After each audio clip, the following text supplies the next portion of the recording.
Flávia Piazon, eu sou médica consultora de erros inatos da PAI de São Paulo e hoje eu tô aqui para fazer uma coisa bem legal por um convite da Kiko para falar de algo que é super importante para o seu bebê, para falar do teste do pezinho. Para quem pode, para as questões financeiras, quem pode pagar ou quem vê a importância de poder pagar por um teste um pouquinho mais completo, sem dúvida o teste mais ampliado possível é sempre o melhor, porque você está protegendo o seu bebê e à medida que você tem um resultado positivo, você está aí começando um tratamento muito precoce que vai mudar completamente a vida dele.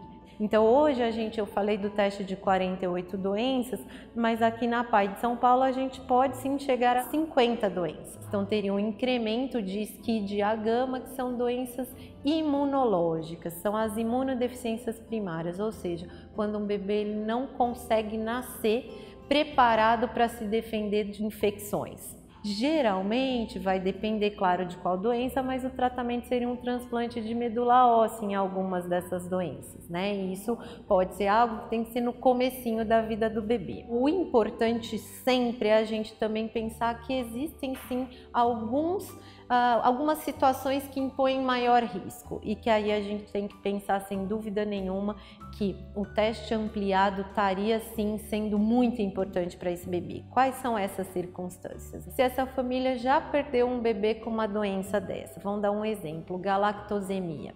A galactosemia é quando o bebê tem uma dificuldade em quebrar um açúcar, chama galactose, que vem do leite. Então tem no leite materno, tem nas fórmulas comerciais de bebês normais ou bebês prematuros. E aí a gente teria que retirar isso e colocar uma fórmula de soja ou uma fórmula isenta de lactose. Se a família já perdeu um bebê com isso antes, com essa doença galactosemia clássica, sem dúvida nenhuma, o exame teste mais já pode ser suficiente para esse bebê, que é o teste aqui na PAI que tem a galactosemia.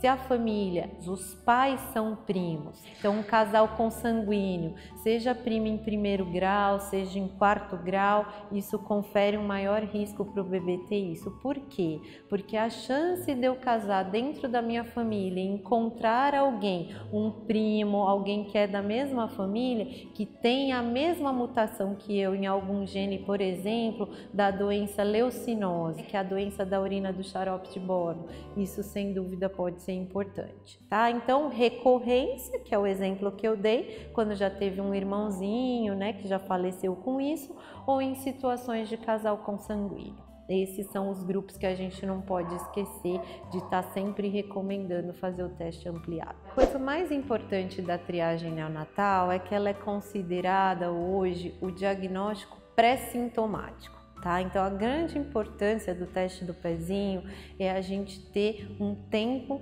que saia rápido e um tempo hábil para confirmar o resultado da triagem neonatal e que saia antes que os sintomas apareçam. Então, o mais importante, eu acho, o grande exemplo desse grupo é a fenilcetonúria, que é uma das primeiras doenças que foi colocada na triagem neonatal. A PAI começou a fazer isso aqui no final da década de 70, esse exame.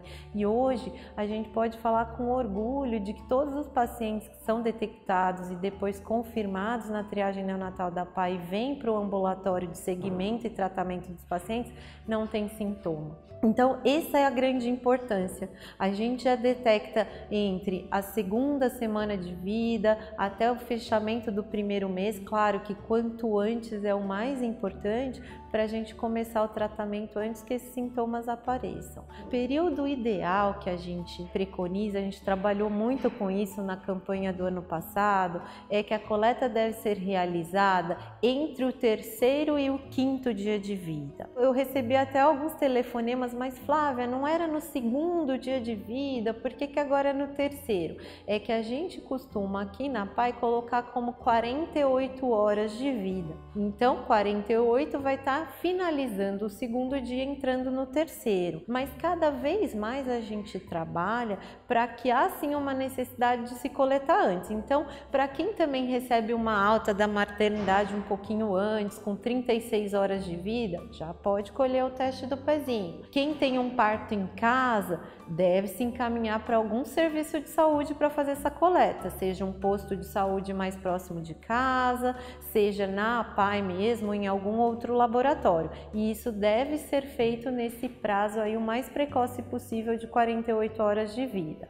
E o limite, né? Até o 5º dia de vida. Ai, mas eu não posso colher depois? Ai, o meu bebê foi prematuro, ele não ficou muito legal, ele não estava conseguindo ser alimentado na maternidade.